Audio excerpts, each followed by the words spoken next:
What if I told you that one of the world's most iconic footwear brands didn't start in a factory or a boardroom, but from the trunk of a car with no guarantee anyone would even come back to pay?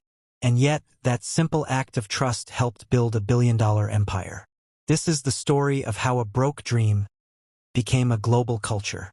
Paul Van Doren was born in Boston in 1930, during one of the hardest times in American history, the Great Depression. There was no luxury in his childhood. No shortcuts. Just survival. His mother worked tirelessly as a seamstress to keep the family alive. His father, an inventor, chased ideas that rarely worked out. But from that mix of struggle and creativity, something powerful was forming in Paul: resilience. School didn't interest him. Structure didn't fit him. So at just 14 years old, he made a decision most kids wouldn't dare to make. He dropped out. Instead of classrooms, he chose real-world experience. He joined a small shoe company as an apprentice. That's where everything changed. At the shoe company, Paul didn't just work, he studied everything. Design, production, sales, customer behavior. He wasn't just making shoes. He was understanding people. And quickly, he stood out. By his early 20s, he wasn't just an employee anymore, he was one of the top executives. But what made him different was simple. He believed shoes should be sold directly to people, not through layers of middlemen. That idea would later become the foundation of something much bigger. Because Paul wasn't just learning the business. He was preparing to change it. Eventually, Paul made the bold decision to leave. With his brother James and a few partners, he opened a small store in Anaheim, California in 1966. The concept was simple but revolutionary. They didn't just sell shoes. They made them on-site and sold them directly to customers. No middlemen. No delay. Just instant creation. On the very first day, they sold 12 pairs of shoes. But there was one problem. They forgot to keep cash for change. So Paul made a decision based on trust alone. Take your shoes.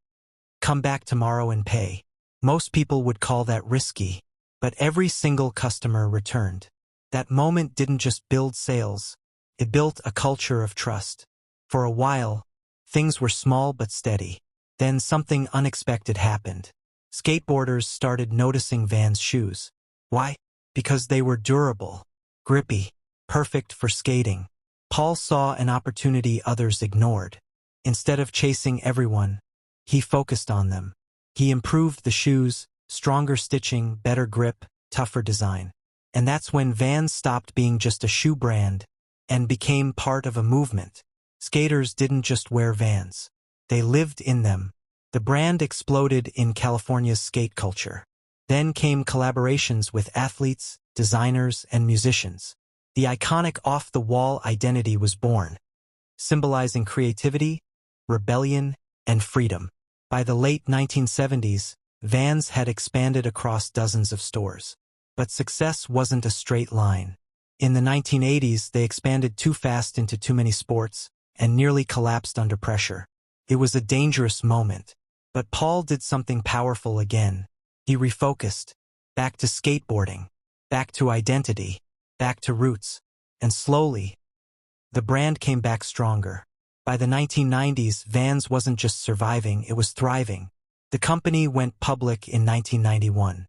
Then came the Vans Warped Tour in 1995.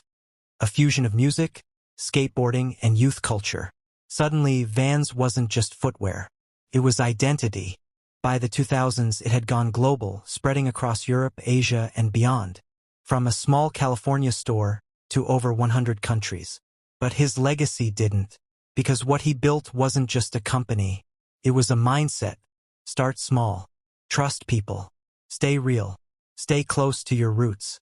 Today, Vans is a billion-dollar global brand under VF Corporation. Still powered by the vision of its co-founder Paul Van Doren.